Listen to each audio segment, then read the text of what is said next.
With the name of Almighty Allah, who is the most beneficent, most merciful, most gracious, and the source of all knowledge. My name is Engineer Zainul Abedin with one more lecture of physics related to the numericals of forces. I warm welcome to all of you with the Islamic greetings. Assalamu alaikum wa rahmatullahi wa barakatuh.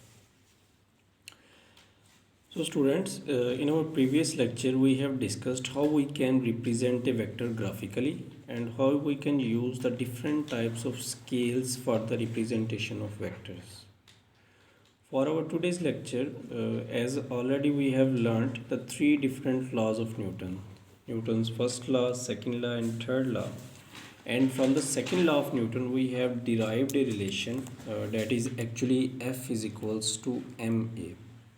Here F is the force applied, m is the mass and a is the acceleration. Further we have studied the formula for the acceleration is v minus u over t, and here v is the final velocity, u is the initial velocity and t is the time taken for the change in velocity. So let's have a look upon the example 3.3. According to the statement, a body pushes a box of mass 20 kg with a force of 50 Newton. What is the acceleration of the box assuming no friction? First of all, it is very much necessary for all the three laws of Newton. We need to consider there is no air resistance and any kind of friction exists over there. If you are dealing with the friction as well during your experiment, then it is necessary for you people to remove the frictional force from the actual force provided. Clear? Later on we will discuss an example on it,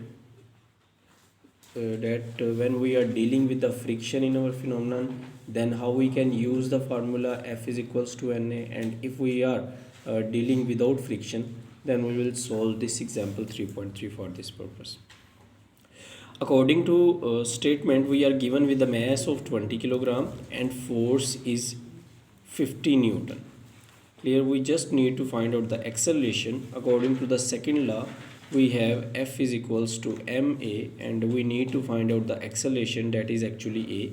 We'll rearrange the formula. A is equals to F over m, value of F is 50 and value of mass m is 20 kg. So by dividing both of these we got 2.5 meter per second square. Clear? Secondly, sometime it happens we have two different possibilities for the acceleration. We can get the negative value of acceleration as well as we can get the positive value of acceleration. Clear? So when we get the positive value of acceleration like we have in this example, then our answer will be the simple same answer, value of the force will be there. But if the value of acceleration is negative, then this negative sign will actually tell you we are applying brakes. It does not vary, it does not changes, it does not affect the value of force. Clear? जैसे ही आपके पास acceleration की value जो है वो negative हो जाती है, तो इसका ये मतलब नहीं होता कि आपकी सारी फोर्स जो है वो ज़ीरो से लेस हो गई है. सो वो नेगेटिव साइन एक्चुअली इंडिकेट कर रहा होता है, इंडिकेशन होती है इस चीज़ की, that we are applying the frictional force, we are applying the brakes on the wheels and we are trying to stop the car, और in other words you can also say the velocity of the car is decreasing from higher to lower value. Later on, we have the second example. A car of mass 1000 kg accelerates from rest to 20 meter per second in 5 seconds. Calculate the forward thrust of the car. Assume no friction. So this is the similar question like we have already done. We have the same condition again over here. We need to assume there is no any kind of friction or air resistance over there. So we can just simply use the formula F is equals to ma. But we are not directly given with the acceleration. First of all, we need to rearrange our data to find out the value of acceleration. So let's suppose what we are given with, we are actually given with mass is equals to 1000 kg, and later on we have a statement over here, a car of mass 1000 kg accelerates from rest.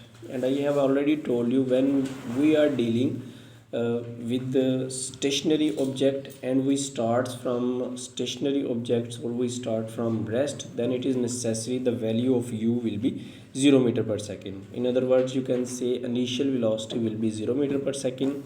Later on we get the velocity of 20 meter per second, that will be the value of v, the final velocity, and at last we are given with the time, that is about 5 seconds.